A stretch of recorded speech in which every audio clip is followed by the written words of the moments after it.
Okay so hello everyone, I am Tolika Jha, your zoology educator. और आज हम आ चुके हैं अपने एक नए चैप्टर के साथ which is structural organisation in animals. अब ये चैप्टर बच्चों के लिए बड़ा ही क्रिटिकल चैप्टर होता है, रीजन बीइंग कि ये एनटीए वाले इसमें कंफ्यूजन क्रिएट करते हैं। पुरानी एनसीईआरटी पढ़े, न्यू एनसीईआरटी पढ़े, एनसीईआरटी न्यू वाले में कॉकरोच नहीं है, एनिमल टिश्यू नहीं है, पुरानी वाली एनसीईआरटी में है, सिलेबस में कुछ और है, पुरानी में अर्थवर्म है। सो बेसिकली नटशेल बहुत सारा कंफ्यूजन होता है बच्चों को इस चैप्टर में। तो सबसे पहले तो इस चैप्टर के कंफ्यूजन को हटाते हैं कि इस चैप्टर में आपको ये 3 टॉपिक को डेप्थ में पढ़ना है जो मैम आपको करवाने वाली है। जो मैं पढ़ाऊंगी इसके बाहर एक लाइन नहीं पढ़नी है और इसमें से एक लाइन नहीं आपको छोड़नी है। तो क्या क्या लेना है हमें? एनिमल टिश्यू पढ़ना है जो आज हम पढ़ेंगे, कॉकरोच पढ़ना है एंड फ्रॉग पढ़ना है। नई वाली एनसीईआरटी में ये नहीं है, नई वाली एनसीईआरटी में ये नहीं है, सिर्फ ये है। पुरानी वाली एनसीईआरटी में अर्थवर्म भी एडेड है। So it's better you stick to the content of this lecture, क्योंकि इस लेक्चर में सारी चीजें हम आपका इंक्लूड हो जाएगा। So without wasting any further time, आज रिकॉर्डेड सेशन है। रिकॉर्डेड सेशन के प्रोज एंड कॉन्स अपने अपने होते हैं। प्रो ये होता है बेटा रिकॉर्डेड सेशन का कि टीचर विदाउट गेटिंग डिस्टर्ब्ड एकदम फ्लो में अपना बेस्ट कंटेंट डिलीवर कर सकता है, और नुकसान ये होता है कि एक इंटरेक्टिव क्लास नहीं हो पाती है। बट इस टाइम पे बेटा हमें मेनली अपने कंटेंट पे फोकस करना है। और आप लोगों ने नोटिस किया होगा मैम मोस्टली टीचिंग पे ही फोकस करती हैं।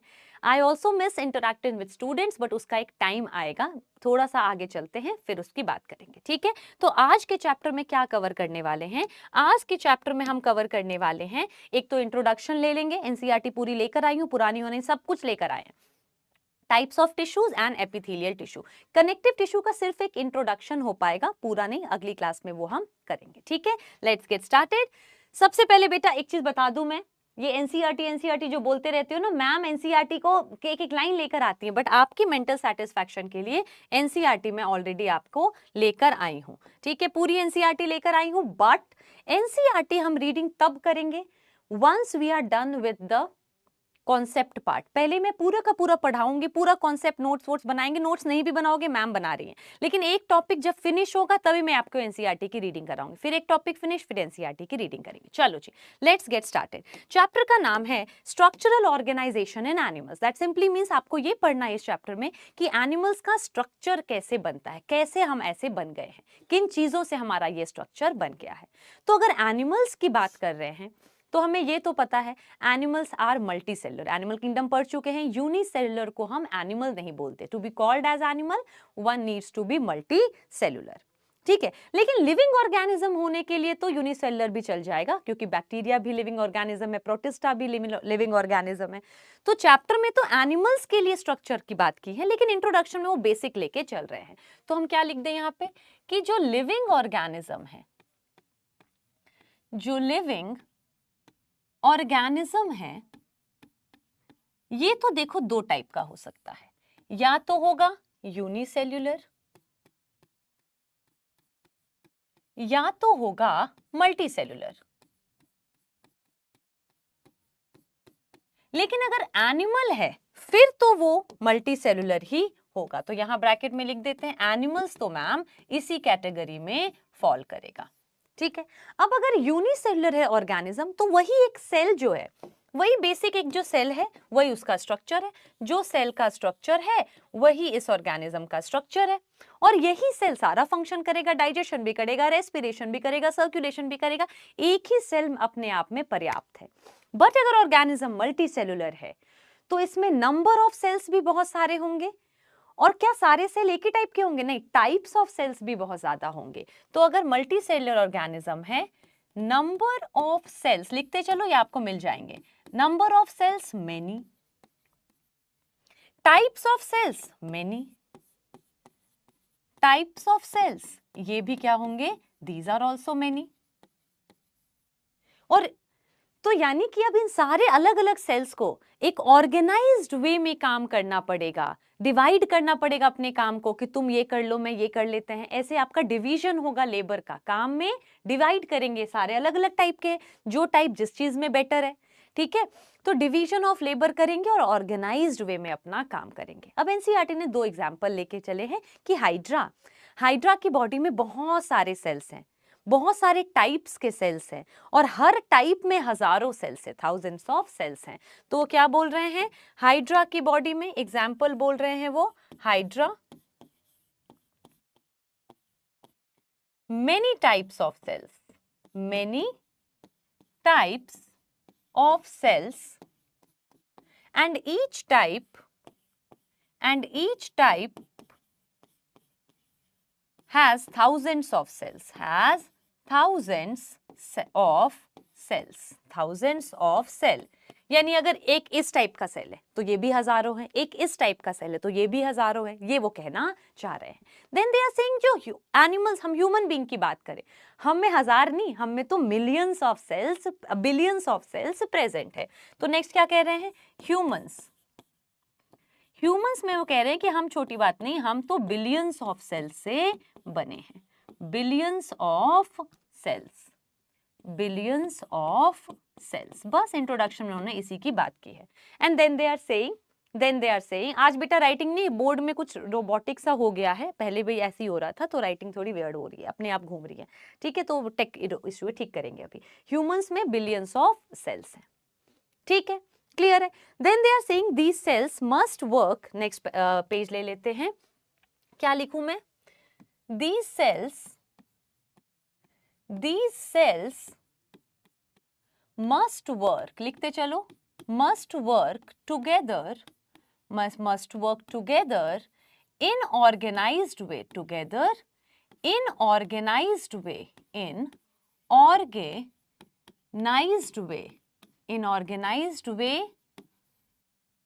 with division of labor,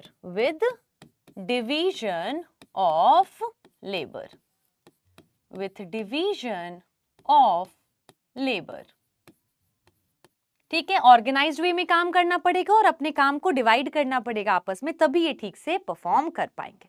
बस बेसिक बात है। अब वो डिवीजन ऑफ लेबर के लिए, अब तो हम एनिमल किंगडम पढ़ चुके हैं, तो जो छोटे वाले स्टार्टिंग के ऑर्गेनिज्म जैसे पॉरीफेरा, उन्होंने तो सेल्स में ही अपना अपना काम डिवाइड कर लिया। तो सबसे पहले क्या आता है, सेल्यूलर लेवल ऑफ ऑर्गेनाइजेशन जो पॉरीफेरा में था। तो सेल्स ने अपने में, सेल ने बोला तुम ये काम कर लो, तुम ये काम कर लो, तुम वो काम कर लो। जो इससे हायर डेवलप ऑर्गेनिज्म आए, नाइडेरिया, उन्होंने बोला हम सारे एक टाइप के हैं तो चलो हम सब एक साथ हो जाते हैं और एक काम करते हैं, टीम वर्क करते हैं। आप सब एक टाइप के हो, आप सब एक टाइप हो जाओ, एक तरफ हो जाओ, टीम वर्क करो। तो टीम वर्क का जब वर्ड आया तो हमने टिश्यू बना दिया। तो सेल्यूलर के बाद क्या आता है, टिश्यू। समझ आई ना बेटा आपको ये बात, कि पॉरीफेरा में तो ये बहुत सारे सेल है, एक ये सेल है लेट सपोज, एक ये सेल है लेट सपोज, एक ये सेल है लेट सपोज, ठीक है। अब इनके नंबर भी अलग अलग होंगे, इसके नंबर और भी हैं, देन इसके नंबर और भी हैं, देन इसके नंबर और भी हैं। तो इन्होंने अपना डिवाइड तो कर लिया है कि तुम ये काम करो, तुम ये, लेकिन क्या ये ग्रुप बनाया है कि हम सब एक टाइप के तो लोग एक साथ आते हैं, नहीं। डिवीजन ऑफ लेबर है बट टीम वर्क यहाँ पे नहीं हुई है। Now what is tissue? Tissue का डेफिनेशन है ग्रुप ऑफ सेल्स। अब क्या हुआ, जो येलो येलो थे उन्होंने कहा चलो एक साथ आ जाते हैं, जो सेम ओरिजिन के लग रहे हैं, जो देख के लग रहे हैं सेम तरह से बने होंगे, ये एक साथ आ गए। फिर जो ग्रीन वाले हैं कह रहे चलो हम सब एक साथ आ जाते हैं। फिर ये जो पिंक वाले हैं इन्होंने कहा चलो हम एक साथ आ जाते हैं। अब ये सब मिलके, अब ये सारे येलो मिलके एक काम करेंगे, ये सारे पिंक मिलके एक काम करेंगे, ग्रीन मिलके एक काम करेंगे। तो ये पास आ गए ना यार, लेकिन जब पास आ गए तो क्या पता फिर दूर हो जाए। तो इन्होंने साथ में रहने के लिए अपने बीच में एक चिपकने वाली, एक ऐसा कोई सब्सटेंस बना लिया, मैट्रिक्स, जो इसको साथ में रखेगा, जो इसको साथ में रखेगा। ये क्या है, ये मैट्रिक्स है मैम, जो इनको साथ में रखेगा। तो अब ये टिश्यू है। तो कंप्लीट डेफिनेशन क्या है, group of sales having common origin. Common origin कैसे, सब येलो के हैं, सब पिंक के, ये एक टिश्यू है, ये दूसरा टिश्यू है, ये तीसरा टिश्यू है। तो अगर हम इस टिश्यू की बात करें, group of sales having common origin, सब पिंक से बने हुए हैं, परफॉर्मिंग स्पेसिफिक फंक्शन, सब मिलके एक ही फंक्शन परफॉर्म करेंगे। क्या डेफिनेशन कंप्लीट है? नहीं। इनको जोड़ने वाले सब्सटेंस को क्यों छोड़े? Along with intercellular matrix. Inter मतलब दो के बीच में, जैसे inter state competition, inter school competition, दो सेल्स के बीच का जो मैट्रिक्स है। अब ये है आपकी टिश्यू की डेफिनेशन। तो क्या लिखे टिश्यू में, group of cells, group of cells, group of cells Having common origin, having common origin, having common origin, performing specific function, performing specific function, performing specific function along with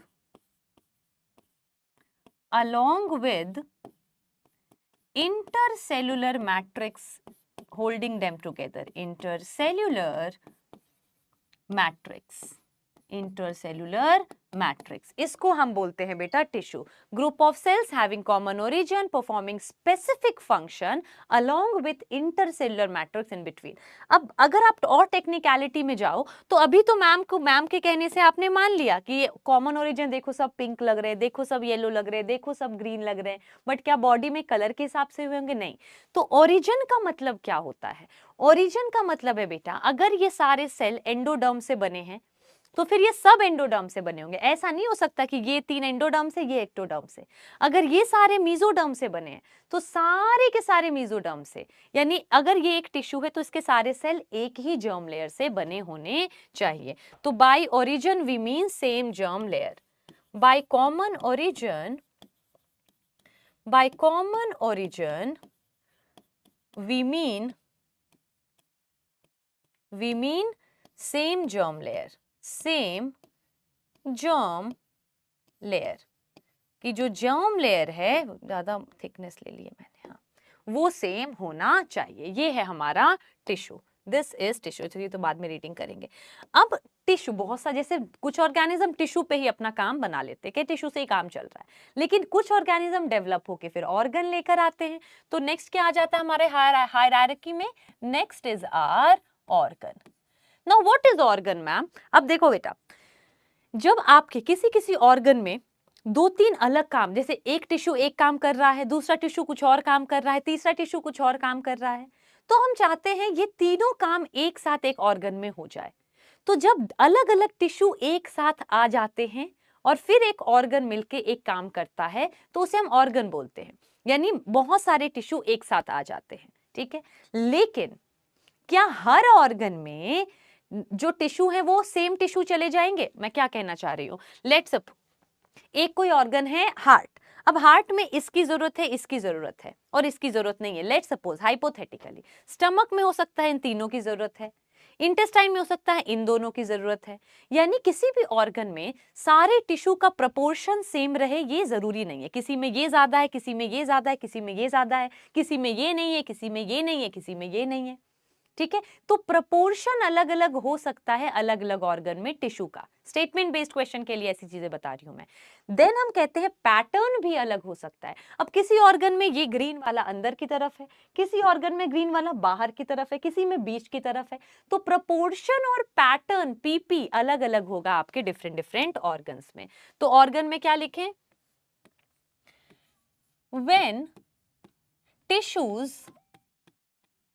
when tissues come together, when tissues come together in specific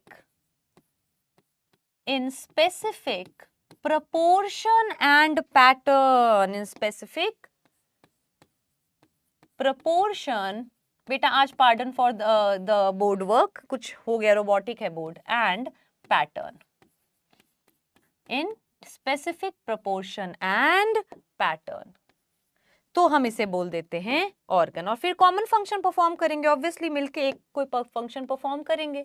तो proportion and pattern अलग अलग होगा और specific function फिर अपना आके perform करेंगे. तो इसे हम क्या बोल देते हैं? ऑर्गन.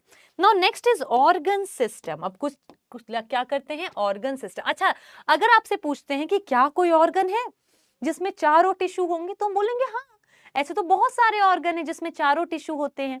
लेकिन एनसीईआरटी एग्जांपल दे रही है हार्ट की, कि हार्ट में चारों टाइप के टिश्यू है. अब मैम आपने तो बताया नहीं 4 टाइप का टिश्यू, वो हम आगे बताएंगे, बट अभी के लिए याद रखो कि टिश्यूज जो अभी मैम ने यहाँ बनाया है, ये अभी यहाँ पे 3 टाइप का दिख रहा है.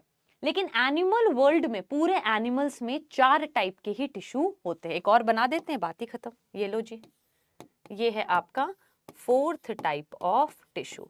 अब कोई भी एनिमल हो बेटा, चाहे वो छोटा एनिमल हो, हाइड्रा से लेके बड़ा एनिमल हो, एनिमल्स हो, हम हैं, मैमल्स हैं, ह्यूमन बींग्स हैं, 5वें टाइप का टिश्यू नहीं हो सकता। सबकी बॉडी में मैक्सिमम 4 ही टिश्यू होंगे।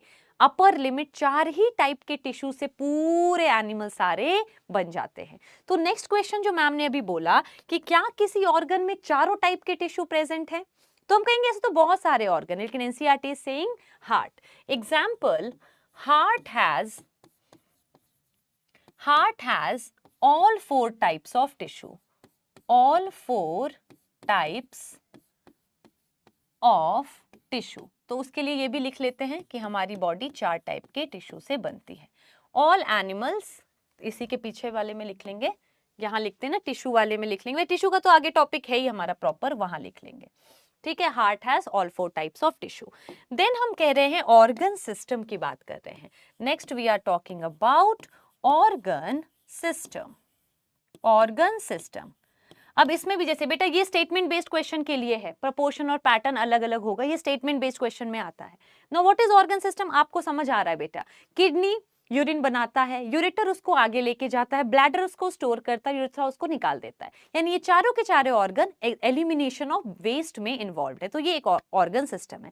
When more than one organs are performing a very similar and common function, तो हम बोलते हैं इन सबको मिला के एक सिस्टम बना देते हैं। हार्ट ब्लड पंप करता है, ब्लड वेसल्स उसको लेके जाता है, ट्रेकिया, नॉस्ट्रिल ये सब एयर लेके जाते हैं, लंग उसको डिफ्यूज करवाता है, तो ये सिस्टम है। बट यहाँ पे स्टेटमेंट बेस्ड क्वेश्चन ये है कि क्या जरूरी है to be a part of organ system, जो ऑर्गन्स है वो आपस में फिजिकली कनेक्टेड हो, तो हम कहेंगे नहीं, स्टेटमेंट गलत है। जरूरी नहीं है एक ऑर्गन सिस्टम के सारे ऑर्गन आपस में फिजिकली कनेक्टेड हो। जैसे अभी तो हमें लग रहा है कि देखो किडनी कनेक्टेड है यूरेटर से, ब्लैडर कनेक्टेड है यूरेथ्रा से, हार्ट कनेक्टेड है ब्लड वेसल से, ट्रेकिया कनेक्टेड है लंग से, इंटेस्टाइन कनेक्टेड है स्टमक से। लेकिन हर एक ऑर्गन सिस्टम में जरूरी नहीं होता कि सारे ऑर्गन्स फिजिकली कनेक्टेड हो, कई बार केमिकल कनेक्शन भी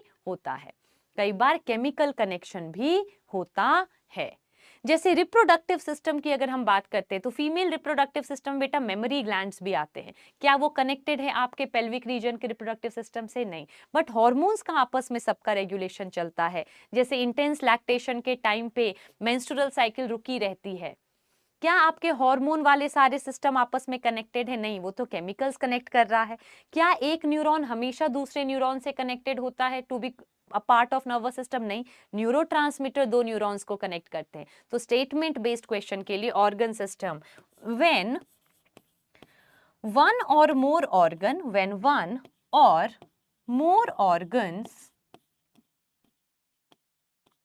organs interact physically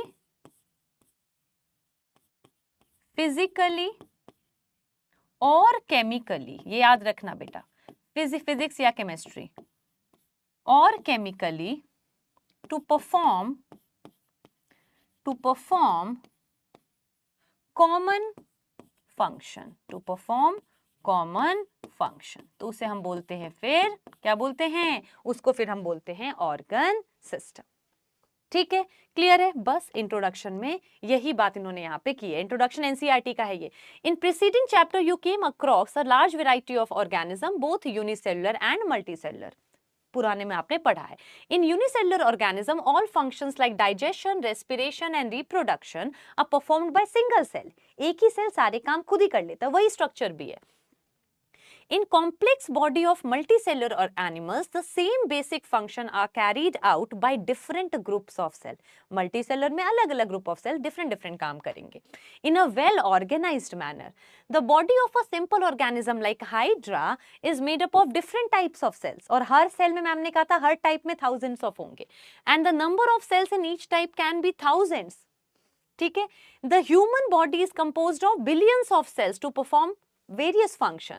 How do these cells in our body work together? हमें तो पता है. In multicellular animals, a group of cells along with intercellular matrix यानी substance performing a specific function. Such an organization is called tissue. You may be surprised to know that all complex animals are consist of only 4 basic type of tissue. सारे organism में 4 से ज़्यादा tissue नहीं हो सकता. These tissues are organized in specific proportion and pattern to form organ like. जो भी organ बनेंगे pattern और proportion specific अलग अलग होगा. When 2 or more organs performing a common function by their physical और chemical interaction, statement based question, तो उसे हम organ system बोलते हैं. सब अपना अपना काम डिवाइड करते हैं, division of labor, and that is it. ठीक है, इंट्रोडक्शन हो चुका है और अब हम पढ़ेंगे एनिमल टिश्यूज के बारे में पूरी डिटेलिंग. एनिमल टिश्यू का हमें डेफिनेशन पता है, हम लिख चुके हैं, तो हम दोबारा डेफिनेशन नहीं लिखेंगे. अब मैम ने कहा था कोई भी एनिमल हो टिश्यू 4 ही टाइप के होंगे, तो सीधा हम वहीं से स्टार्ट करेंगे. कौन से 4 टाइप के टिश्यूज होते हैं? तो जो 4 टाइप के आपके टिश्यू हैं, चलो इसको डिवाइड करते हैं. 1, 2, 3 एंड 4 टाइप के टिश्यू हैं. सबसे पहले we have epithelial tissue, then we have connective tissue, then we have muscular tissue and lastly we have neural tissue. 4 type के टिश्यू हैं. ठीक है, नाउ एपिथेलियल टिश्यू. अब जर्म लेयर भी देखते हैं कौन सा किससे ओरिजिनेट कर रहा है. कनेक्टिव टिश्यू जो हमारा है ये बनता है हमारा मीजोडर्म से. कनेक्टिव टिश्यू किससे बनता है? ये बनता है मैम मीजोडर्म से. मस्क्यूलर टिश्यू भी हमारा बनता है मीजोडर्म, इसका ओरिजिन है. न्यूरल टिश्यू का ओरिजिन है एक्टोडर्म. और जो एपिथेलियल टिश्यू है ये तीनों जर्म लेयर में से किसी से भी बन सकता है. तो हमने क्या लिख दिया? एक्टो, मीजो या एंडो. अब आप बोलोगे मैम आपने तो गलत पढ़ा दिया, अभी आपने बोला था एक ही बनेगा. सस्पेंस के बाद बताती हूँ, रुको बता रही हूँ. तो हमने बोला कि एक टिश्यू में ओरिजिन शुड बी कॉमन, तो आपने कहा मैम ये तो अलग अलग हो गए. तो बेटा एक ऑर्गन का एक जगह जो एपिथेलियल टिश्यू होगा, लेट सपोज ये एक एपिथेलियल टिश्यू है, तो अब इसके सारे सेल एक्टोडर्म या एक ही के होंगे, बीच बीच में अलग अलग नहीं आएगा. ये दूसरे ऑर्गन का एपिथेलियल टिश्यू है, तो हो सकता है इसका फिर इससे बना है. यानी एक जगह जब एक टिश्यू प्रेजेंट है तो उसके सारे सेल एक ही जर्म लेयर से बनने चाहिए. ये नहीं कि ये एक अलग है, ये एक अलग है, ये एक अलग है. ठीक है, तो एक जगह जब एक टिश्यू प्रेजेंट है तो उसके सारे सेल्स एक ही जर्म लेयर के बने होने चाहिए. ठीक है, ओके. तो कनेक्टिव टिश्यू तो वैसे भी सिर्फ मेसोडर्म से ही बनता है, चाहे कहीं का भी हो. ये भी कहीं का भी हो मेसोडर्म से ही बना, ये कहीं का भी हो एक्टोडर्म से ही बना. एपिथेलियल टिश्यू अलग अलग ऑर्गन में अलग अलग ओरिजिन से हो सकता है, बट एक ऑर्गन में एक ही ओरिजिन से प्रेजेंट होगा. ठीक है, चलो जी आज हम क्या पढ़ेंगे? आज हम पढ़ेंगे एपिथेलियल टिश्यू. जब आप बचपन में डायग्राम बनाते थे तो उसको ब्लैक स्केच पेन से पूरी आउटलाइनिंग कर देते थे. सिमिलरली भगवान जी ने हमारी बॉडी की आउटलाइनिंग की हुई है जिस टिश्यू से, समझ आएगा क्या कहना चाह रही हूँ, बस आउटलाइनिंग कर दी है, वो एपिथेलियल टिश्यू है. तो सबसे पहले इसका कैरेक्टरिस्टिक देखते हैं, डेफिनेशन बाद में ताकि आपको रटना ना पड़े, समझ के आ जाएगा. तो ग्रुप ऑफ सेल्स तो होंगे ना, टिश्यू है तो ग्रुप ऑफ सेल्स होंगे और मैट्रिक्स होगा. तो सबसे पहला पॉइंट हम यहां लिख लेते हैं, very little intercellular matrix. Intercellular matrix. अब इनके पास बहुत ही कम मैट्रिक्स है, इंटरसेल्युलर मैट्रिक्स बहुत ही कम है, जिसकी वजह से सेल चिपक गए. बेटा एक बात बताओ, अगर ये एक सेल है और ये दूसरा सेल है और ये तीसरा सेल है और बीच में मैट्रिक्स है, फिर तो ये सेल दूर दूर है. लेकिन अगर मैट्रिक्स ना के बराबर है, नेग्लेक्जिबल अमाउंट ऑफ मैट्रिक्स हैं, तो ऑब्वियसली जो सेल्स हैं वो एक दूसरे से ऐसे ऐसे करके चिपक जाते हैं, ऐसे ऐसे करके चिपक जाते हैं. ठीक है, इतनी बात क्लियर है, क्योंकि लिटिल इंटरसेल्युलर मैट्रिक्स सेल्स आपस में चिपक गए. अब ये सेल्स का बेटा बेसल एंड है, किसी भी सेल का एक नीचे का एंड है, एक ऊपर का एंड है। जो बेसल एंड है, नीचे वाला एंड है, इसे हम कह देंगे बेसल एंड। नीचे वाला एंड बेस है, बेस यानी नीचे। और जो फ्री सरफेस है, फ्री सरफेस को हम कहते हैं एपिकल एंड। क्या बोलते हैं? Apical and. एपिकल एंड मतलब क्या है? इसका मतलब है ma'am free surface, free surface. ठीक है। जो नीचे वाला एंड है, जो बेसल एंड है, वो एक गद्दे पे बैठा रहता है। उसके नीचे हमेशा, जब एपिथेलियल टिश्यू की बात करते हैं, तो अगर ये सेल्स का लेयर है, इसी में बना दूं एक बार मैं आपको थोड़ा अंडरस्टैंडिंग के लिए। ये देखो बेटा, अगर मैं कह रही हूं आउटलाइनिंग कर रहा है, ये रहा सेल्स का लेयर, ये रहा सेल्स का लेयर, तो इधर वाला हो जाएगा फ्री सरफेस। ये है क्या? Free surface. This is free surface. और जो नीचे वाला है, ये एक गद्दे पे बैठा है, ये एक गद्दे पे नीचे बैठा है, बेसल सरफेस। ठीक है, तो ये नीचे वाला क्या है? This is basal surface, this is basal surface. ठीक है, पूरी आउटलाइनिंग कर दूं ऐसे? ऐसे ही बना रखी होती है बॉडी की, ऐसे देखो, ऐसे ऐसे। तो देखो फ्री सरफेस बाहर की तरफ है, फ्री सरफेस ये है, ऊपर वाला जो है फ्री सरफेस है, तो एपिकल सरफेस बाहर आउटसाइड को फेस कर रहा है। एनीवे, क्या बोला मैम ने? Very little intercellular matrix, cells आपस में टाइट जुड़े हुए हैं। किसी भी सेल के दो सरफेसेस है, एक free surface which is apical surface, और एक नीचे वाला सरफेस जो बेसल सरफेस है। अब जो बेसल सरफेस है वो हमेशा रेस्ट करता है बेसमेंट मेम्ब्रेन पे। ये आप पढ़ते हुए आते, चलो मैं तो ये लेके चल रही हूँ, फर्स्ट टाइम पढ़ रहे हो। ठीक है, तो इसके नीचे हमेशा रहता है, कलर दूसरा लेती हूं, इसके नीचे हमेशा प्रेजेंट होता है एक बेसमेंट मेम्ब्रेन। यहां क्या प्रेजेंट है? Epithelial tissue always rest on basement membrane, basement membrane. Epithelial tissue always rest on, यानी उसके नीचे वाला सरफेस हमेशा एक गद्दे पे बैठा होगा, और इस गद्दे को हम कहते हैं बेसमेंट मेम्ब्रेन। अब ये गद्दा यानी बेसमेंट मेम्ब्रेन किससे बना है? सेल से तो बेटा बना नहीं होगा। अगर सेल से बना होता तो ग्रुप ऑफ सेल ये भी टिश्यू हो जाता। यानी बेसमेंट मेम्ब्रेन ए सेल्यूलर है। बेसमेंट मेम्ब्रेन क्या है?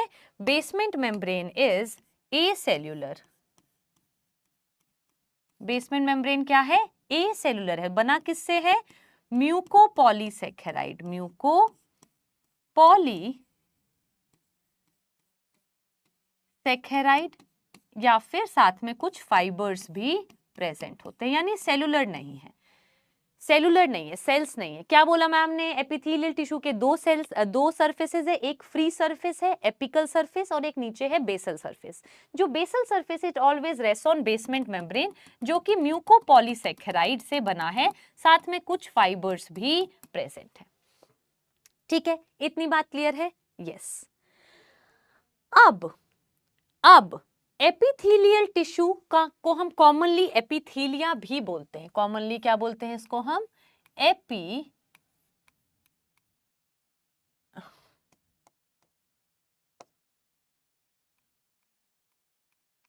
एपिथीलिया भी हम इसको बोलते हैं।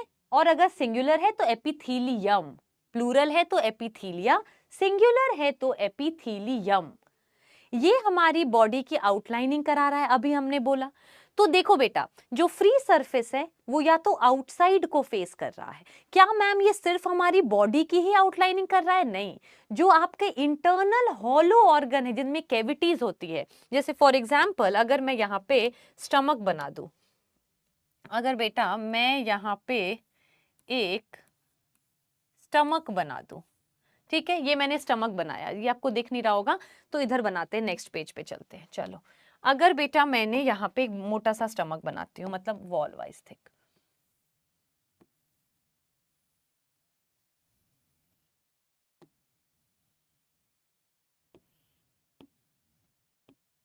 इमेजिन करो ये एक स्टमक है। Now this is stomach.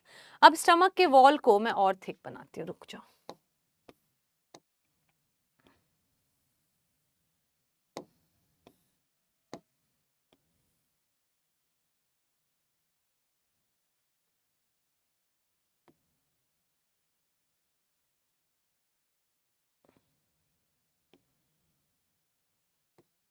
क्या कह रहे हो, ये क्या कर दिया मैम? हाँ देखो बेटा, ये अगर मैंने कहा स्टमक है,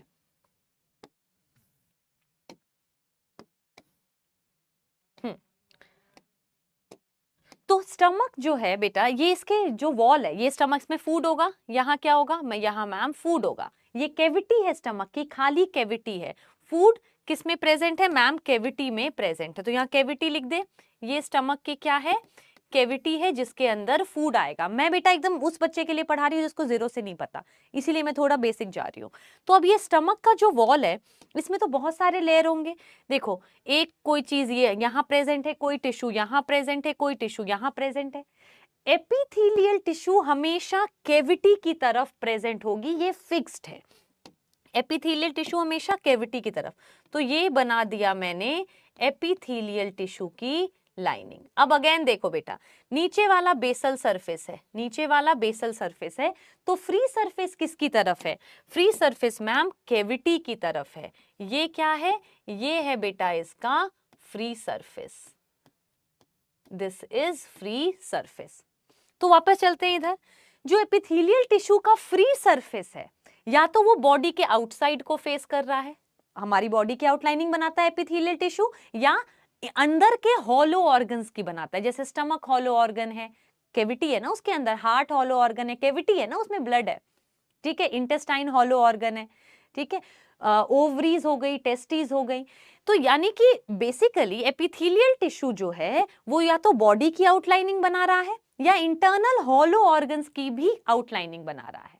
तो अब वो कह रहे हैं कि जो फ्री सरफेस है, या तो वो आउटसाइड को फेस करेगा अगर बॉडी की लाइनिंग की है, या फिर वो कैविटी को फेस करेगा अगर अंदर के ऑर्गन की लाइनिंग करी है। समझ आ गई बात? तो अब मैम यहाँ पे डेफिनेशन इसकी लिख देती हूँ एपिथेलियल टिश्यू की। क्या लिखें? एपिथेलियल, एपिथेलियम लिख दूं, सिंगुलर या प्लूरल जो भी मान, इसके तो सिंगुलर है। Epithelium outlines, outlines our body, outlines our body externally, बाहर से आउटलाइनिंग कर रहा है, and internal hollow organs, internal के लिए वर्ड वैसे विसरल भी यूज करते हैं, इंटरनल को क्या बोलते हैं? विसरल।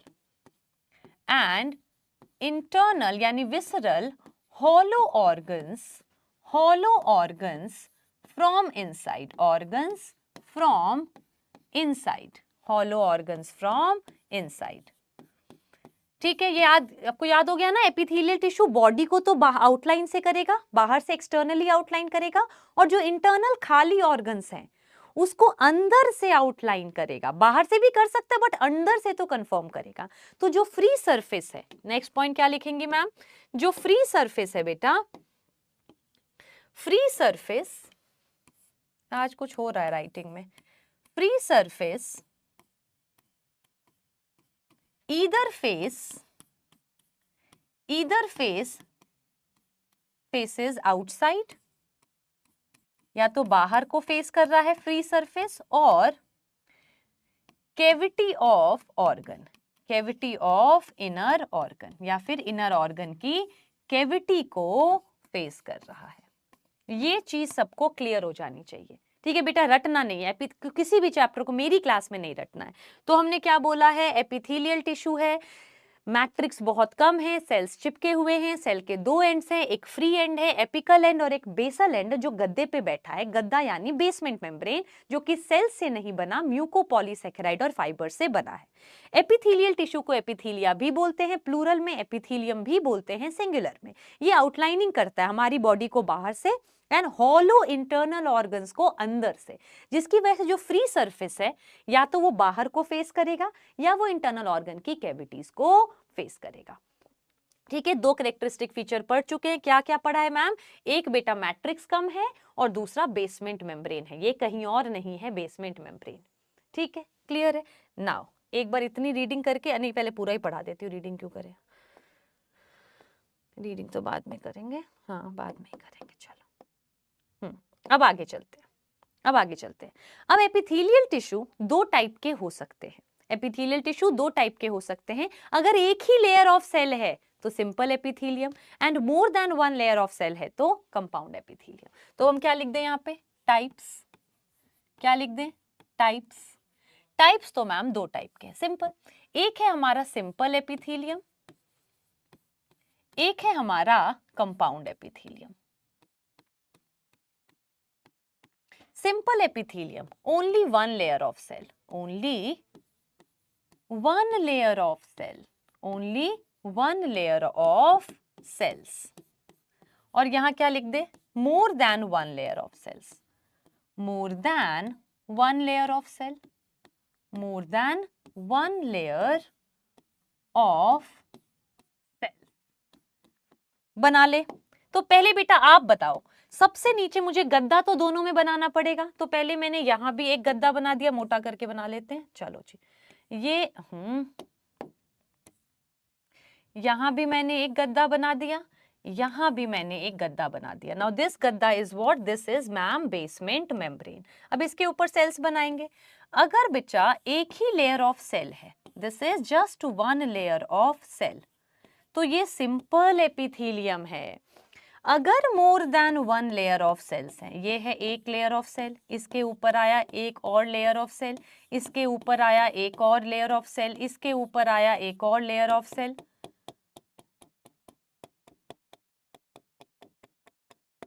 अब ये क्या है? अब ये कंपाउंड एपिथेलियम। अब ये इसका फ्री सरफेस है, ये इसका बेसल सरफेस है। ठीक है, तो क्या लिख दूं मैम यहाँ पे? ये बेटा इसका फ्री सरफेस है। फ्री सरफेस किसको फेस करेगा आपको पता है, और ये इसका बेसमेंट मेम्ब्रेन है, ये इसका बेसमेंट मेम्ब्रेन है। ठीक है, तो ये इसका बेसल सरफेस है, ये इसका बेसल सरफेस है। सिमिलरली ये इसका फ्री सरफेस है और ये इसका बेसमेंट मेम्ब्रेन प्रेजेंट है। ठीक है, क्लियर है? तो ये दो टाइप के आपके एपिथेलियम होते हैं, simple epithelium and compound epithelium. ठीक है, क्लियर है? अब आगे चल ले। नो, सबसे पहले हम सिंपल एपिथेलियम की बात करेंगे। आउटलाइनिंग करता है, ये सब सबको समझ आ चुका है। सबसे पहले कोई रटना नहीं है बेटा, आउटलाइनिंग करता है, कितने टाइप का है, बेसमेंट मेम्ब्रेन नीचे प्रेजेंट है, आपस में जुड़े हुए हैं क्योंकि कम मैट्रिक्स प्रेजेंट है। ठीक है, अब सिंपल एपिथेलियम की डिटेलिंग करेंगे। वन लेयर ऑफ सेल्स है, सिंपल एपिथेलियम। ना सिंपल एपिथेलियम जो है, इसमें सेल्स के शेप के बेसिस पे, अब ये हमने बनाया ना सिंपल एपिथेलियम, अब सेल्स के शेप के बेसिस पे अलग अलग टाइप के सिंपल एपिथेलियम होंगे। शेप के बेसिस पे तीन टाइप के होंगे, शेप के बेसिस पे। ऐसे तो 4-5 टाइप है, शेप के बेसिस, बेटा बहुत ध्यान से मेरे लेक्चर को सुनना, शेप के बेसिस पे तीन टाइप के हैं। तो simple epithelium based on cell, shape of cell based on, तो आज मैं अपनी राइटिंग से परेशान हूं, based on shape of cell, shape of cell तीन टाइप के हो सकते हैं, squamous, cuboidal and columnar. Squamous, cuboidal and columnar, ship shape के बेसिस पे। अब जो स्क्वामस एपिथेलियम है, इसके सेल फ्लैट शेप होंगे। तो सेल्स कैसे होंगे, यहां मैम लिख रही हैं, सेल्स जो है मैम यहाँ पे फ्लैट होंगे। सेल्स कैसे होंगे, सेल्स यहाँ पे फ्लैट होंगे। ठीक है, और डिटेलिंग है, इरेगुलर बाउंड्री ये सब जाऊंगी, यहाँ पे फ्लैट सेल्स होंगे। क्यूबॉइडल एपिथेलियम में सेल्स जो है वो क्यूब लाइक होंगे, क्यूब लाइक होंगे। और कॉलमनार एपिथेलियम में जो सेल्स हैं वो टॉल एंड सिलेंडर होंगे, टॉल एंड सिलेंडर होंगे। तो शेप के बेसिस पे यही है। अब इन दोनों के पास सीलिया भी हो सकता है, इसके पास तो नहीं हो सकता। इन दोनों के पास अगर सीलिया हो गया तो हम उसके आगे वर्ड लगा देंगे सीलिएटेड क्यूबॉइडल एपिथेलियम या सीलिएटेड कॉलमनार एपिथेलियम। जो सीसी वाले हैं इन्हीं के पास सीलिया हो सकता है। ठीक है, तो क्या लिख दें, इफ क्यूबॉइडल और columnar epithelium has cilia, then we call it ciliated epithelium. Then we call it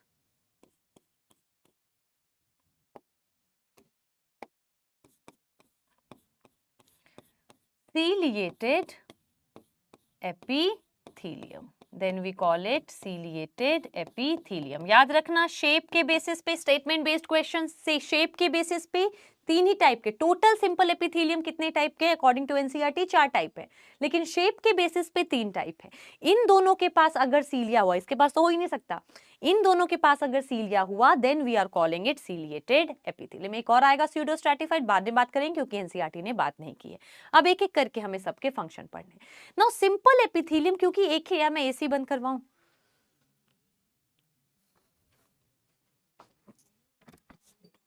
sir AC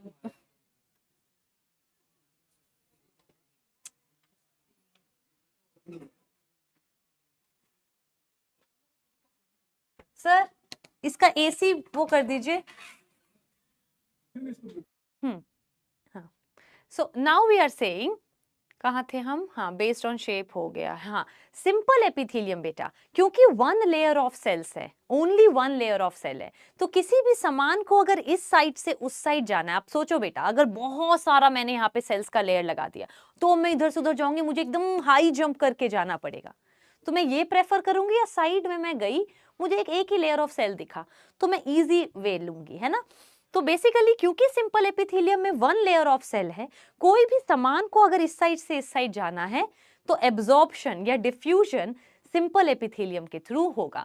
तो सिंपल एपिथेलियम के एक फंक्शन तो फिक्स्ड है बेटा, diffusion of substance from one side to another, एक साइड से दूसरी तरफ पे जाने के हम कहते हैं डिफ्यूजन। वो डिफ्यूजन अगर है तो वो सिंपल एपिथेलियम ही वहां पे, अगर बोल रहे हैं इस ऑर्गन में डिफ्यूजन हो रहा है तो वहां तो कंपाउंड एपिथेलियम नहीं हो सकता, सिंपल एपिथेलियम में फ्लैट सेल से इजीली डिफ्यूजन हो जाएगा। नाउ सिमिलरली मैं सेइंग ये दोनों बेटा सीसी वाले, मैं बहुत अंडरस्टैंडिंग से बताऊंगी, आपको एग्जांपल याद भी नहीं करने पड़ेंगे, कॉन्सेप्ट में याद हो जाएगा। अब सीसी वाला जो है ये आपका सिक्रीशन भी कर सकता है। स्क्वॉमस बेटा कुछ और नहीं कर सकता, फ्लैट सेल्स हैं, सिर्फ यहां से वहां जा सकते हैं, ना इनके पास सीलिया हो सकता है, ना ये कोई चीज सिक्रीट कर सकते हैं, रिलीज कर सकते हैं, नहीं कर सकते। इन दोनों के पास सीलिया हो सकता है और यही दोनों एपिथेलियम सिक्रीशन भी कर सकते हैं, ठीक है। तो ये हमने कहा सिंपल एपिथेलियम कॉमन लेके चल रहे हैं, एब्जॉर्प्शन तो ये कर ही देगा, डिफ्यूजन, ठीक है, ये दोनों सिक्रीशन भी कर सकते हैं।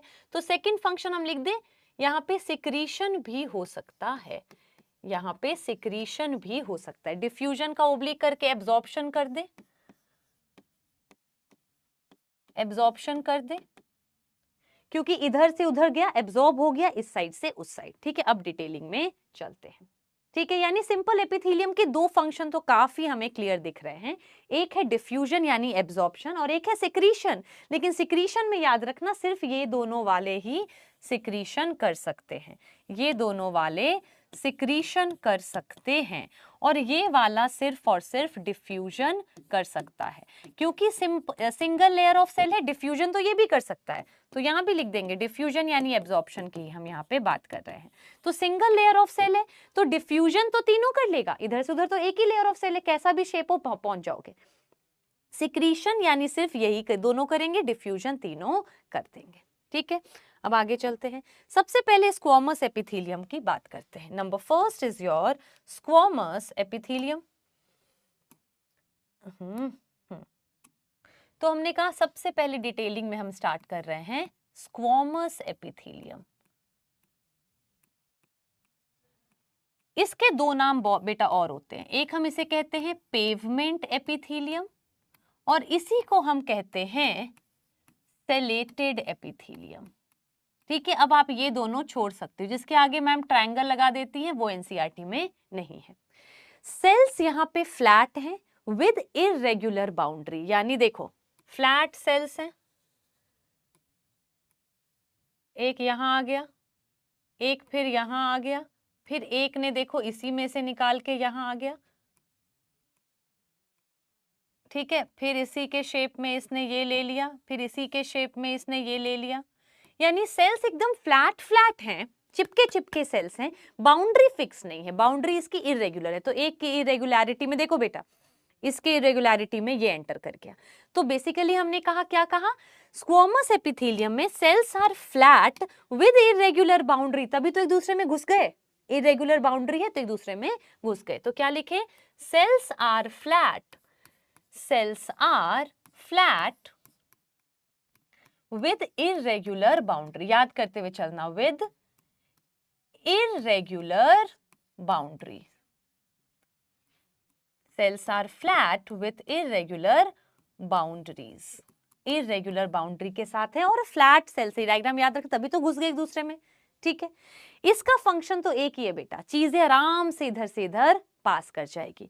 तो फंक्शन क्या लिख दे, अभी वैसे मैम पहले भी लिख चुकी हैं, फंक्शन क्या लिख दे, फंक्शन लिख दो बेटा डिफ्यूजन, एब्जॉर्प्शन, एक समान यहां से वहां अगर जाना है तो यहां से हो जाएगा। कहां कहां मिलेगा बेटा, ब्लड वेसल्स में मिले, क्योंकि बेटा ब्लड वेसल्स का तो काम ही है ना, ऑर्गन्स में ब्लड जाएगा तो सामान निकल के ऑर्गन में पहुंच जाए, पाइप से ब्लड जा रहा है, यहां से निकल के इस ऑर्गन में न्यूट्रिएंट चले जाए, वेस्ट इसमें आ जाए। तो ब्लड वेसल्स में तो यही वाले एपिथेलियम प्रेजेंट होंगे। ब्लड कैपिलरी में तो बेटा एक ही लेयर होता है, तो यही होगा। आर्टरीज और वेन्स में और भी लेयर आएंगे, लेकिन इनर मोस्ट, अभी मैम ने कहा हॉलो ऑर्गन्स के इनर मोस्ट यही होंगे। तो अब यहाँ पे हम एग्जाम्पल क्या लिख लें, ब्लड वेसल्स, ब्लड वेसल्स, और ब्लड वेसल्स के एपिथेलियम के लिए हम अलग से नाम यूज करते हैं एंडोथीलियम, हम अलग से नाम यूज करते हैं उसके लिए endothelium. Endothelium is specifically used for blood vessels का एपिथेलियम, ठीक है। एब्जॉर्प्शन यहां से हो जाएगा। लंग्स बेटा, एल्वियोलाई ऑफ लंग्स, लंग्स के एल्वियोलाई को याद करो, ये रहा हमारे लंग का एल्वियोलाई और ये रहे सेल्स। तो हमारा काम क्या है, यहां से O2 इधर आ जाए, यहां से CO2 इधर चले जाए, तो ऑब्वियसली डिफ्यूजन ही काम है। तो दूसरा एग्जांपल क्या ले लेंगे, एल्वियोलाई, एल्वियोलाई ऑफ लंग्स, यहीं पे मिलेगा आपको स्क्वोमस एपिथेलियम। बाकी तो लूप ऑफ हेनले में भी होता है, और बोल सकते हैं, लेकिन अभी आप कन्फाइन कर सकते हो। लूप ऑफ हेनले में लिखना चाहो तो लिख लो LOH, लूप ऑफ हेनले में भी यही प्रेजेंट है हमारा squamous epithelium. Now next is, second पे आ जाते हैं, next is our cuboidal epithelium, B क्या ले ले, second is ma'am cuboidal epithelium. Cells cube like है, सेल्स कैसे है बेटा, क्यूब लाइक है, ये बना दिए हमने, क्यूब लाइक सेल्स हैं, ये रहे सेल्स कैसे हैं, cells are ma'am cube like, cube like आपके सेल्स है। बेसमेंट मेम्ब्रेन तो हमेशा नीचे बना ही लिया करो, ये रहा लेट सपोज बेसमेंट मेम्ब्रेन, उसमें भी बना सकते थे, ये लो नीचे हमने बना दिया basement membrane, this is basement membrane, ठीक है, क्लियर है। चलो जी आगे आ जाते हैं। क्यूबॉइडल एपिथेलियम है, सेल्स क्यूब लाइक है, सेल्स कैसे हैं, cube like cells, cube like cells, cells cube like इसके होते हैं। अब एक फंक्शन तो सब में फिक्स था ना, क्या, डिफ्यूजन यानी एब्जॉर्प्शन, सब में फिक्स है, लेकिन मैम ने कहा था सीसी वाले का काम सिक्रीशन भी होता है। तो फंक्शन क्या लिख दे, फंक्शन लिख देते हैं, फंक्शन लिख देते हैं डिफ्यूजन यानी एब्जॉर्प्शन,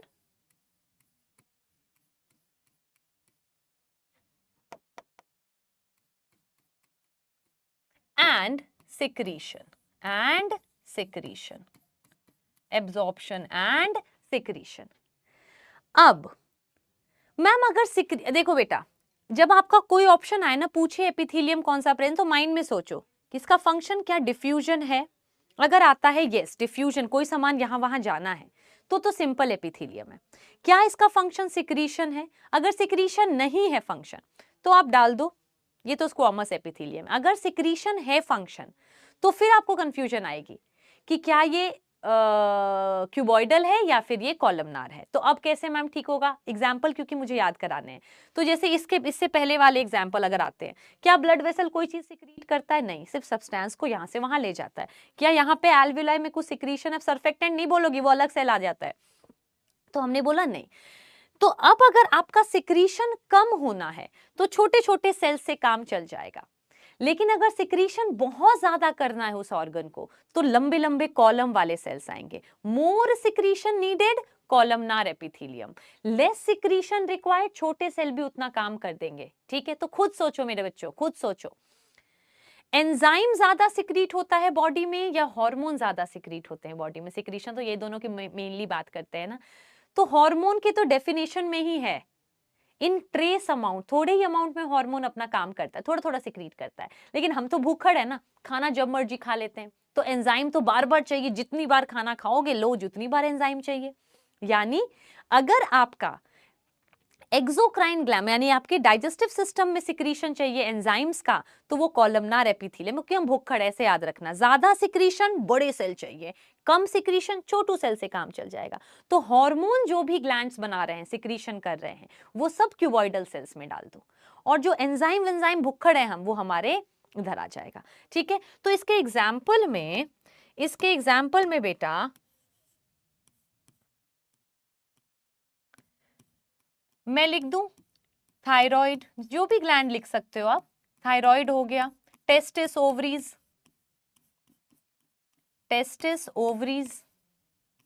ये भी तो हार्मोन बनाते हैं, और इनके एपिथेलियम को हम बोलते हैं फिर germinal epithelium.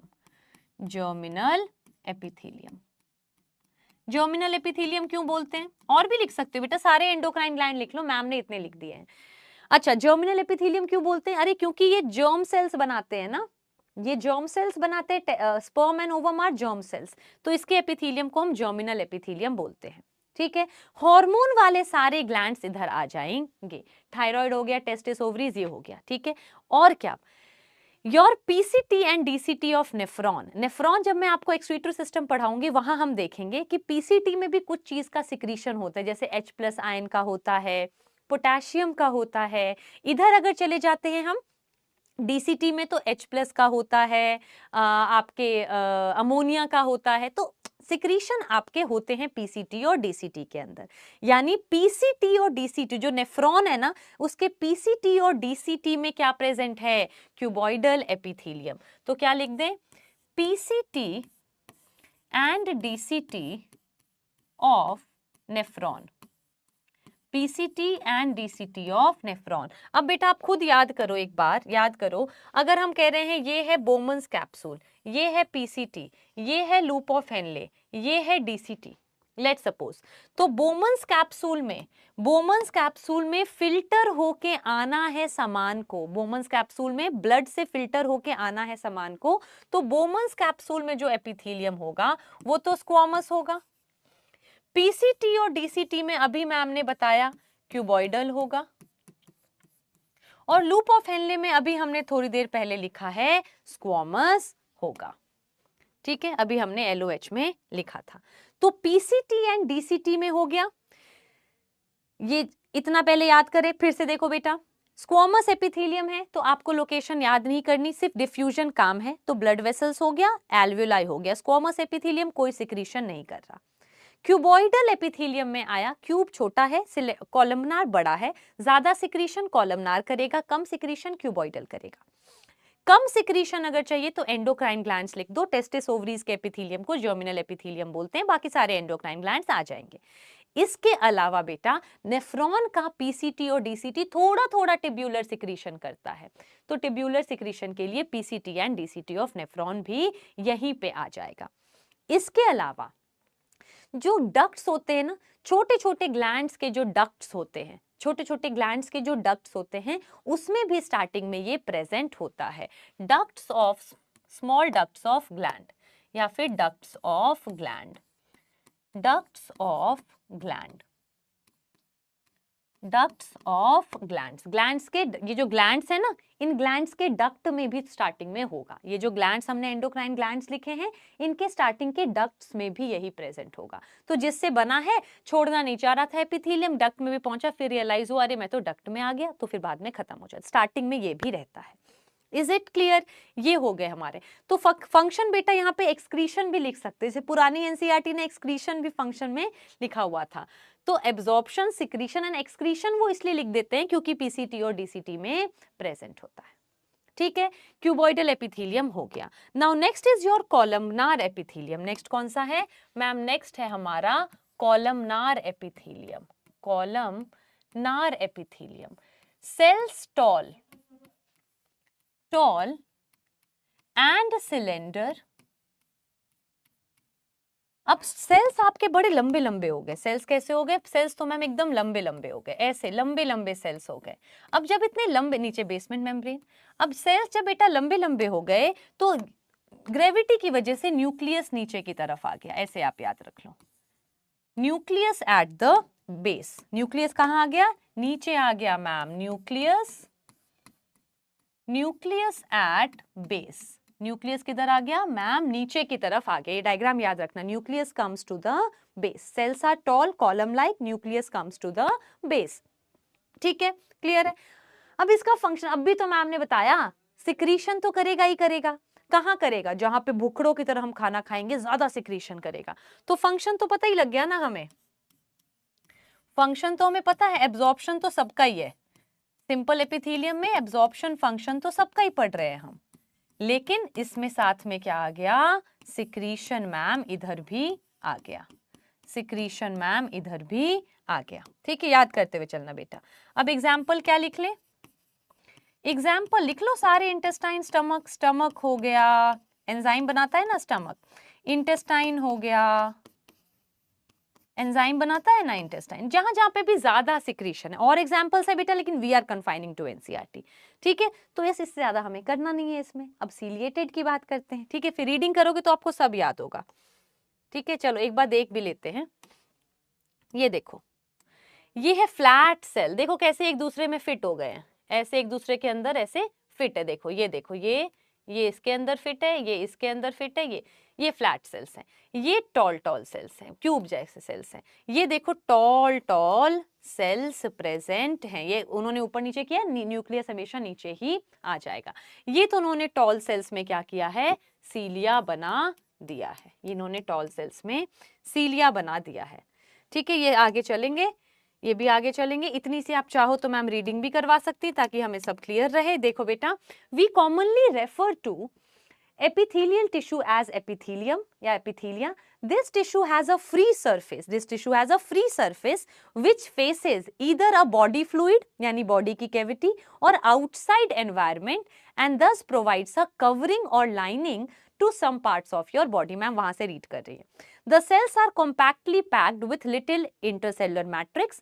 There are two types of epithelial tissue, mainly simple epithelium, compound epithelium. Simple epithelium is composed of single layer of cell. Function as lining of the body, ducts, tubes. Compound epithelium consists of many. वो आगे जाके हम देख लेंगे। अब इन्होंने shape के basis पे देखो 3 टाइप के बता दिए हैं शेप के बेसिस पे। ठीक है, आगे भी देख लो। The squamous epithelium is made up of a single thin layer of flattened cells with irregular boundary. Boundary कैसी है? Irregular है। They are found in walls of blood vessels. Blood vessels में थे, and air sac of lungs यानी alveoli, and are involved in function like forming a diffusion boundary. Diffusion करवा रहा है।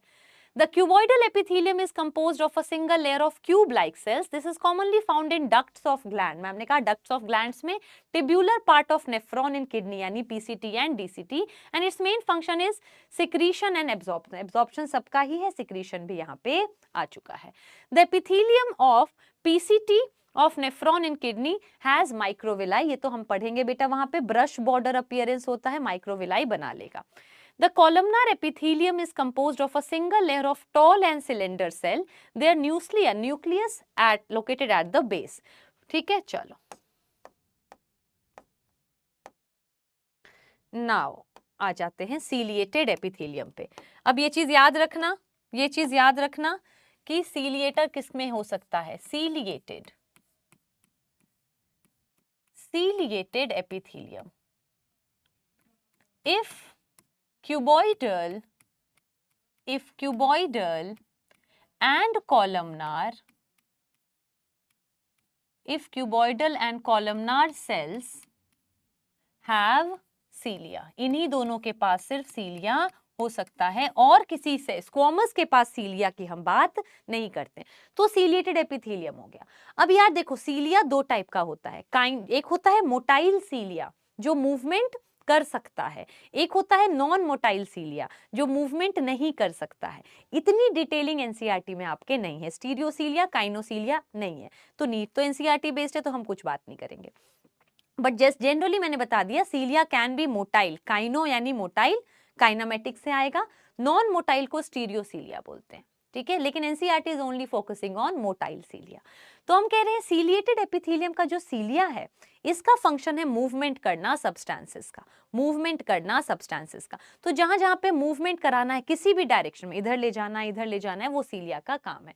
तो फंक्शन क्या लिख दे, movement of substance, function movement of substance, movement of substance, ठीक है। तो एग्जाम्पल क्या लिख दे बेटा, फेलोपियन ट्यूब ओवम का मूवमेंट करवाता है। अब स्पर्म तो हमारा मोटाइल है, स्पर्म तो हमारा मोटाइल है, लेकिन ओवम तो नॉन मोटाइल है, तो ओवम अगर आएगा फेलोपियन ट्यूब में तो उसको आगे आगे भेजना पड़ेगा ना साइड जहां पे फर्टिलाइजेशन होगा, तो इसीलिए फेलोपियन ट्यूब में सीलिया प्रेजेंट है। कॉलमनार सीलिएटेड होता है, कॉलमनार होता है, फ्लूइड भी सिक्रीट करता है, ठीक है। अब now next is your respiratory tract, जैसे ट्रेकिया हो गया, ब्रोंकाई हो गया, ब्रोंकियोल हो गया, तो वो भी यहाँ लिख देते हैं, क्या लिख दें, ट्रेकिया। ट्रेकिया मत लिखो क्योंकि अगर मैं अलग टाइप का एक बताती हूँ तो bronchi and bronchiole, bronchi and bronchiole, इसमें प्रेजेंट होता है हमारा सीलिएटेड एपिथेलियम, ठीक है। अब एनसीईआरटी के हिसाब से तो हमारे ये डी था ना बेटा, ABCD था ये, एनसीईआरटी के हिसाब से हमारे चारों टाइप हो चुके हैं। एक तीसरा पांचवा टाइप मैं आपको बता देती हूँ ट्रायंगल बना के, which is called pseudo stratified, pseudo stratified.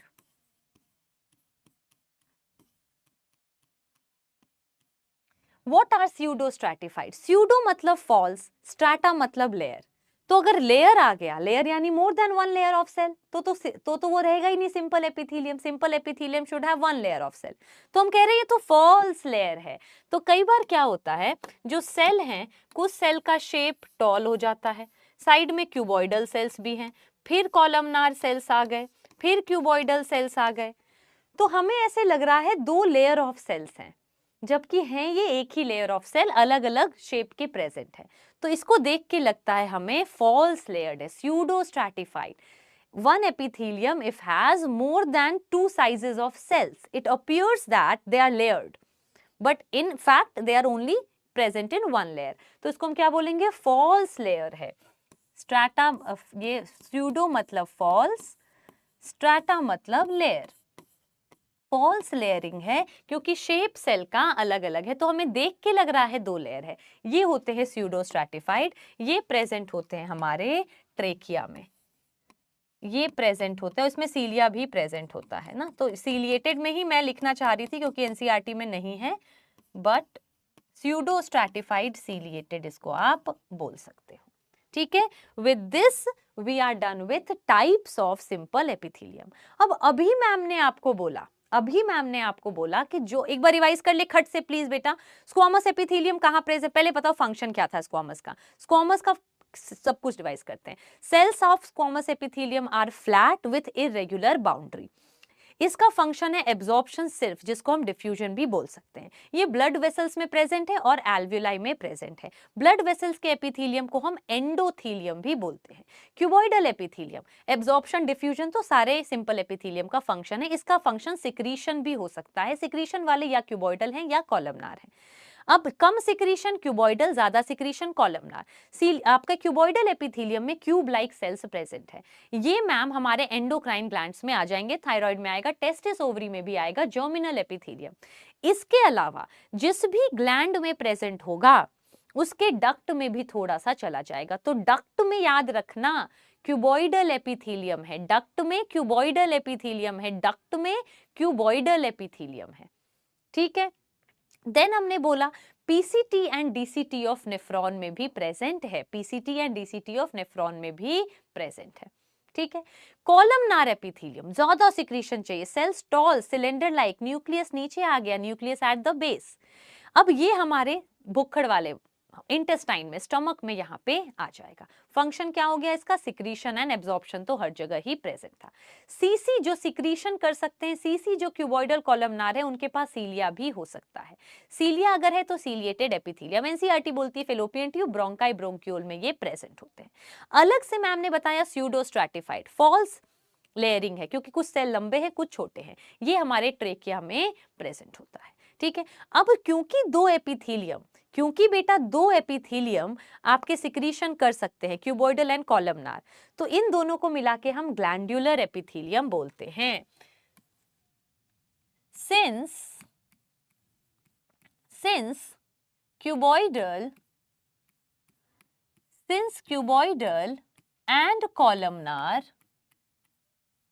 and columnar epithelium can secrete, therefore we call them glandular epithelium। इसको हम ग्लैंड्स भी बोल सकते हैं, ग्लैंड्स या फिर glandular epithelium.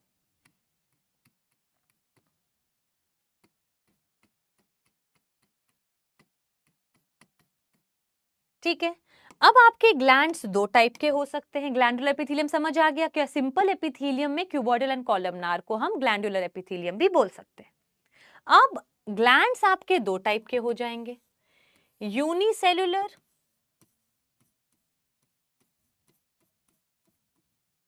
And multicellular.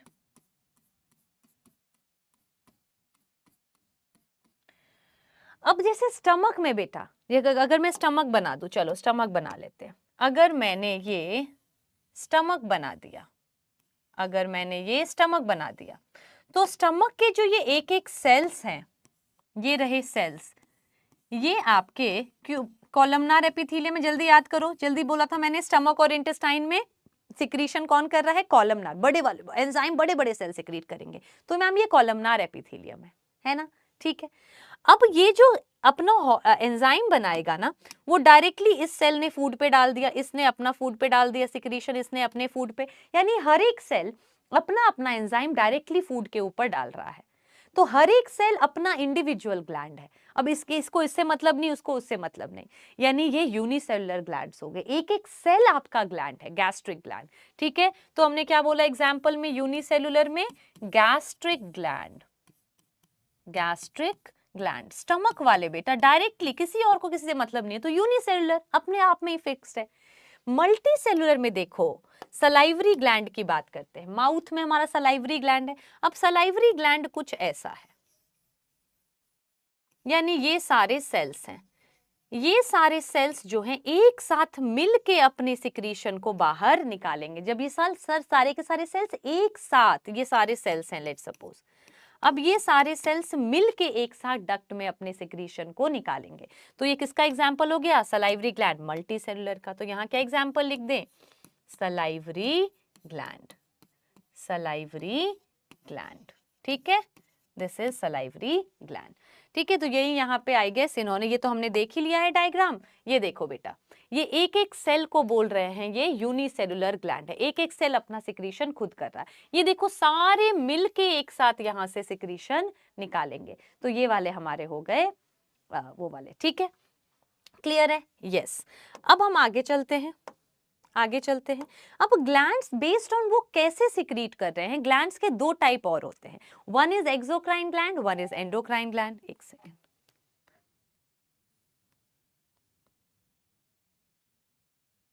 One is exocrine gland, one is endocrine gland. ठीक है, तो क्या लिखें, ग्लैंड एक तो वो अपने तो नेचर के बेसिस पे थे कि सारे सेल मिलके कर रहे हैं, अदरवाइज ग्लैंड दो टाइप के और हो सकते हैं, One is your exocrine gland, another is your endocrine gland.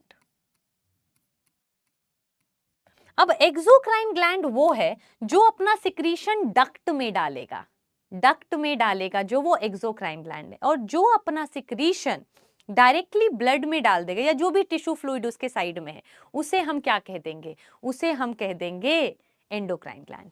ठीक है, एक्सोक्राइन क्या लिखें, pours, pours secretion,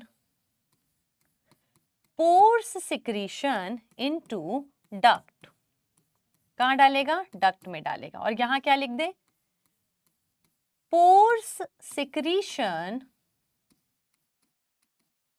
into fluid around them, blood ही होता है या टिश्यू फ्लूइड कई बार होता है। ठीक है, अगर डक्ट में डाल रहे हैं एंडोक्राइन ग्लैंड, अगर डायरेक्टली किसी फ्लूइड के अंदर डाल रहे हैं एंडोक्राइन ग्लैंड। ठीक है, एक्सोक्राइन ग्लैंड क्या क्या बना, बेटा एक तो सिंपल सी बात याद रखो, सिर्फ हार्मोन वाला ग्लैंड जो है वो एंडोक्राइन है, बाकी एंजाइम वाला एक्सोक्राइन है, वैक्स वाला एक्सोक्राइन है, ऑयल वाला एक्सोक्राइन है, मिल्क वाला एक्सोक्राइन है, सब में डक्ट्स आ जाते हैं। तो क्या लिख दें, इसके सिक्रीशन को हम कहते हैं हॉर्मोन्स, हार्मोन सिक्रीशन, ये सिर्फ हार्मोन बनाता है endocrine gland, hormone secretion, hormone secretion. उसके अलावा वैक्स हो, ऑयल हो, टीयर, जो भी हो आप इधर ले लेंगे। ये क्या सिक्रीट करेगा, enzyme, wax, sweat, oil, milk, सारा का सारा आपका एक्सोक्राइन ग्लैंड इधर आ जाएगा। एंडोक्राइन ग्लैंड डक्टलेस ग्लैंड है, सिर्फ हार्मोन बनाता है। एक्सोक्राइन ग्लैंड विथ डक्ट है, बाकी सारे ग्लैंड्स एक्सोक्राइन ही आ जाते हैं। अब ग्लैंड्स और भी टाइप के होते हैं बेटा, मीरोक्राइन, होलोक्राइन, एपोक्राइन, सिंपल टिब्यूलर वगैरह वगैरह, एनसीईआरटी में नहीं है, पूछेंगे ही नहीं। ठीक है, so we are done with glands. ठीक है, चलो अब कंपाउंड एपिथेलियम बचा और जंक्शंस हमारे बच गए। हो सकता है मैं क्लास जल्दी खत्म कर दूं, अगली क्लास को थोड़ा एक्सटेंड कर लेंगे। ठीक है, तो मैं हो सकता है आज जंक्शंस ना कराऊं, मैं आपको सीधा कंपाउंड एपिथेलियम बता देती हूँ। Compound epithelium, next is your compound epithelium.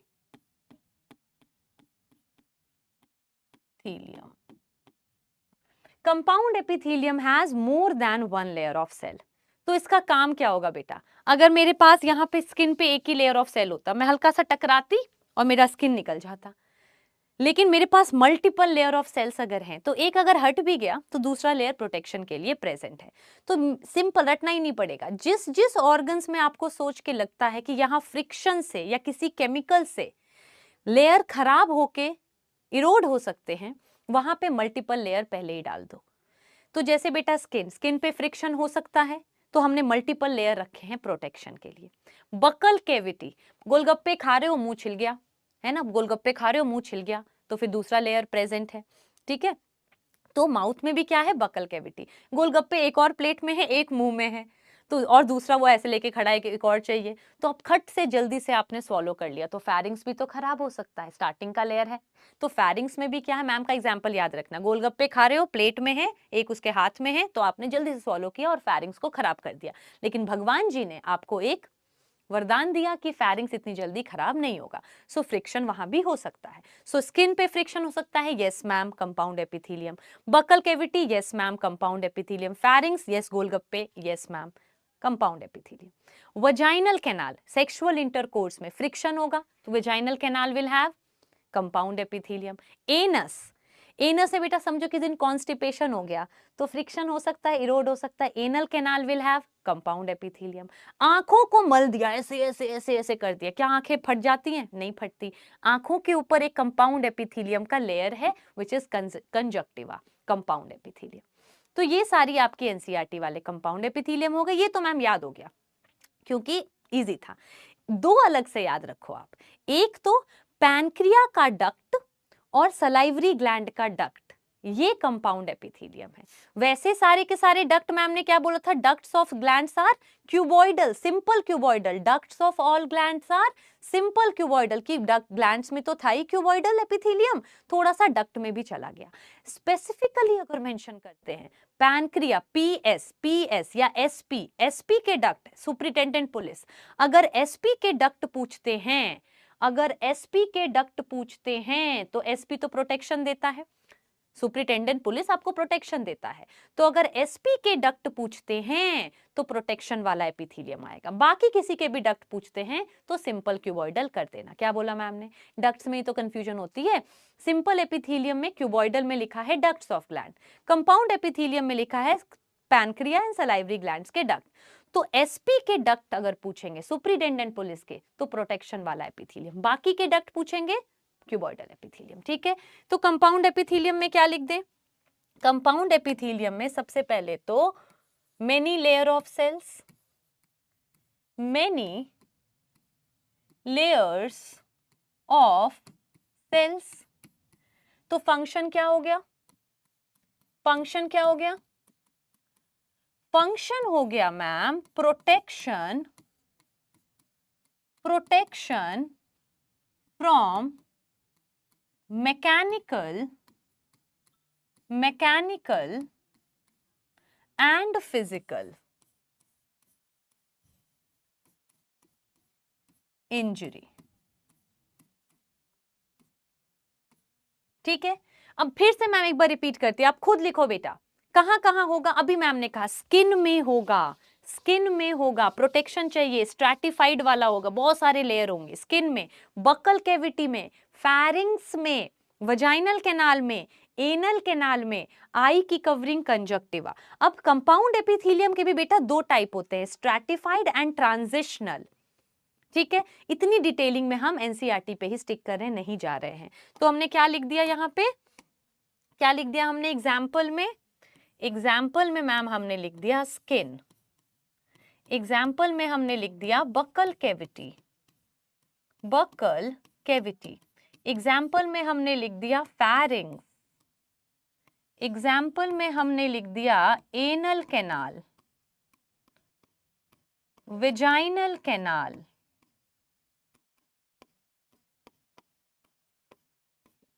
then we have conjunctiva of eye, conjunctiva of eye। ठीक है, कंजक्टिवा ऑफ आई मतलब आई के ऊपर बेटा कवरिंग होती है वो। अब सिंपल सी बात, और एसपी के ducts, salivary gland plus pancreas duct, इन दोनों के डक्ट, एसपी के डक्ट्स ऐसे याद रख सकते हो, इसमें आपका ये। इसके अलावा बेटा ब्लैडर में भी कंपाउंड एपिथेलियम होता है, थोड़ा सा बता देती हूँ। अब यहां तक तो एनसीईआरटी हो चुकी है, अब थोड़ी सी मैं आपको बता देती हूँ। कंपाउंड एपिथेलियम के ना यार दो टाइप्स होते हैं, कंपाउंड एपिथेलियम के दो टाइप्स होते हैं। एक होता है हमारा स्ट्रैटिफाइड और एक होता है हमारा ट्रांजिशनल। स्ट्रैटिफाइड वो है जिसमें बहुत सारे लेयर प्रेजेंट है, कंपाउंड एपिथेलियम जिसमें बहुत सारे लेयर प्रेजेंट है, एक लेयर, दो लेयर, तीन लेयर, चार लेयर, पांच लेयर, मल्टीपल लेयर प्रेजेंट है। ट्रांजिशन ने अभी ही सिंपल एपिथेलियम से ट्रांजिशन लिया है, जिसकी वजह से इनके पास सिर्फ 2 से 3 लेयर है। अभी अभी इसने ट्रांजिशन लिया है, सिंपल से अभी अभी कंपाउंड बना है, तो not many layer. Stratified, strata मतलब लेयर, बहुत सारे लेयर। ट्रांजिशनल अब है तो कंपाउंड क्योंकि एक से ज्यादा है, बट ज्यादा नहीं इसने बनाए हैं। हमारा यूरिनरी ब्लैडर इधर आ जाता है, यहाँ का एग्जाम्पल होता है यूरिनरी ब्लैडर। क्यों? क्योंकि बेटा अगर यूरिनरी ब्लैडर में एक ही लेयर होता सिंपल एपिथेलियम, तो ब्लैडर अगर ज्यादा भरता, कंट्रोल करके रखा होता आपने, तो फट जाता। और अगर बहुत सारा होता, कंपाउंड एपिथेलियम के स्ट्रैटिफाइड वाला होता, तो इलास्टिसिटी नहीं बचती ना। बहुत सारा बेटा एक साथ लकड़ियों को रखो, मोड़ पाओगे? नहीं मोड़ पाओगे, एक को मोड़ दोगे। तो अगर बहुत लेयर होता तो इतना एक्सपैंड नहीं कर पाता, और अगर एक ही लेयर होता तो जल्दी फट जाता। तो बीच के इसका आ गया है यूरिनरी ब्लैडर में ट्रांजिशनल एपिथेलियम। अब स्ट्रैटिफाइड में भी फिर बेटा दो टाइप होता है, one is keratinized and another is non keratinized. Keratin आपको पता ही है, डेड प्रोटीन है, डेड प्रोटीन है। तो जो आपके कंपाउंड एपिथेलियम इनर ऑर्गन्स में है, जैसे बक्कल कैविटी, फेरिंग्स हो गया, उसमें तो केरेटेनाइज नहीं हो सकता। तो बॉडी के अंदर वाले में नॉन केरेटेनाइज्ड है, बक्कल कैविटी ये सब आपका नॉन केरेटेनाइज्ड है। और जो स्किन है ये आपका कैरेक्टराइज्ड है। केरेटिन इज डेड प्रोटीन जो बाहर ही प्रेजेंट है। तो बाहर वाली लेयरिंग्स पे तो केरेटेनाइज्ड एपिथेलियम है, और अंदर अगर कोई कंपाउंड एपिथेलियम है, जैसे यूरिनरी ब्लैडर हो गया, जैसे आपका फेरिंग्स हो गया, जैसे आपकी बक्कल कैविटी हो गई, एनल कैनाल हो गया, वेजाइनल कैनाल हो गया, इनर वाले पे नॉन केरेटेनाइज्ड है और बाहर वाले पे डेड प्रोटीन यानी केरेटेनाइज्ड है। अब आपका जंक्शंस बचा है, वो मैं आपको अगली क्लास में बताऊंगी। ठीक है, आज की क्लास यहीं पे खत्म कर देते हैं। ठीक है, ये रीडिंग वाली मैं छोड़ दूंगी, आप एनसीईआरटी की रीडिंग कर लेना। ठीक है, चलो जी, कनेक्टिव टिश्यू अगली क्लास में कर लेंगे। ठीक है, चलो चलो जी, आज थोड़ी छोटी क्लास रखी है मैम ने, अभी स्टार्ट ही हुआ था चैप्टर और आज थोड़ी सी तबीयत खराब है, कोल्ड वगैरह है, अगली क्लास लंबी कर लेंगे। ठीक है, चलो जी, नमस्ते, टाटा, बाय बाय। मुझे कमेंट सेक्शन में पढ़ती हूँ मैं, तो मुझे कमेंट सेक्शन में जरूर बताया करो कैसा लगा आपको लेक्चर। और कोई जैसे एनसीईआरटी आपने बोला, अब मेरे को एक क्वेश्चन का आंसर चाहिए आपके कॉमेंट सेक्शन में, मुझे बताना आप लोग थायराइड ग्लैंड में कौन सा एपिथेलियम होगा, सिंपल, कंपाउंड, और अगर सिंपल तो कौन से टाइप का थायराइड ग्लैंड में। ठीक है, चलो जी, बाय बाय।